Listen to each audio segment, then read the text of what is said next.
Bonjour et bienvenue dans cette nouvelle vidéo flash dans laquelle nous allons répondre à la question suivante: qu'est-ce que la combustion du carbone? Lors de la combustion du carbone, il est nécessaire d'avoir un combustible, c'est-à-dire la substance qui brûle, ici le carbone, mais aussi un comburant, en l'occurrence le dioxygène contenu dans l'air. Le carbone et le dioxygène vont réagir ensemble pour se transformer, c'est ce qu'indique cette flèche, en dioxyde de carbone, un gaz bien connu. On peut écrire cette transformation chimique d'une autre manière en utilisant les écritures symboliques. En effet, l'atome de carbone a pour symbole un C majuscule, le dioxygène est une molécule dont la formule chimique est O2 et le dioxyde de carbone a quant à lui pour formule chimique CO2. On peut maintenant écrire cette transformation chimique d'une autre manière en utilisant les symboles associés aux atomes et aux molécules. Par exemple, rappelez-vous que l'atome de carbone est représenté par une boule noire. La molécule de dioxygène étant composée de 2 atomes d'oxygène, elle sera représentée par 2 boules rouges. Et la molécule de dioxyde de carbone est composée d'un atome de carbone, ici en noir, et de 2 atomes d'oxygène représentés en rouge.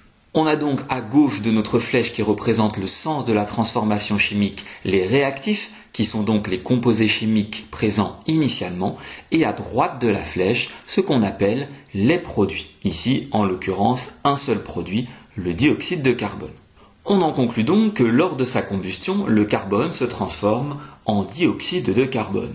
On dira qu'un atome de carbone réagit avec une molécule de dioxygène pour donner une molécule de dioxyde de carbone. Une remarque importante ici, les atomes qui constituaient les réactifs, c'est-à-dire le carbone et le dioxygène, sont toujours présents dans le produit, à savoir le dioxyde de carbone. En effet, au départ, nous avions un atome de carbone et 2 atomes d'oxygène qu'on retrouve dans notre produit, le dioxyde de carbone. Cela va dans le sens de la phrase bien connue de Monsieur Lavoisier: lors d'une transformation chimique, rien ne se perd, rien ne se crée, tout se transforme. Pour être sûr que tout cela est bien compris, visualisons à l'échelle microscopique ce qu'est la combustion du carbone. Lors de la combustion du carbone, on utilise du fusain qui est composé d'atomes de carbone et qui est en fait du charbon de bois. On rend ensuite le fusain incandescent en le plaçant au-dessus de la flamme d'une bougie ou d'un briquet par exemple. Incandescent signifie que le fusain va dégager de la lumière, signe que sa température est élevée.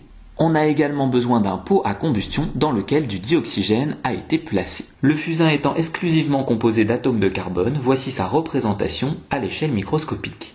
Le dioxygène contenu dans le flacon à combustion est représenté comme ceci. On a donc ici représenté nos réactifs à l'échelle microscopique. Intéressons-nous maintenant à ce qui se passe lors de la combustion.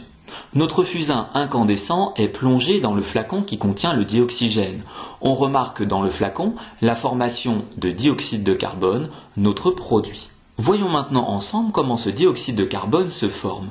On l'a dit précédemment, un atome de carbone et une molécule de dioxygène réagissent ensemble pour donner une molécule de dioxyde de carbone. Voyons maintenant ce que l'on obtient à l'échelle microscopique après la combustion. Dans un premier temps, on remarque que la taille du fusain est bien moins importante qu'initialement. Le fusain a été finalement consommé lors de la transformation chimique.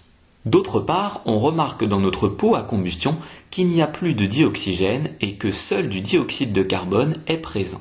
Finalement, la combustion s'arrêtera uniquement lorsque l'un des réactifs, c'est-à-dire le carbone ou le dioxygène, sera totalement consommé. Dans notre schéma ici, on voit bien qu'il reste du fusain, donc des atomes de carbone, mais que le dioxygène est totalement consommé. On dira que le dioxygène est le réactif limitant.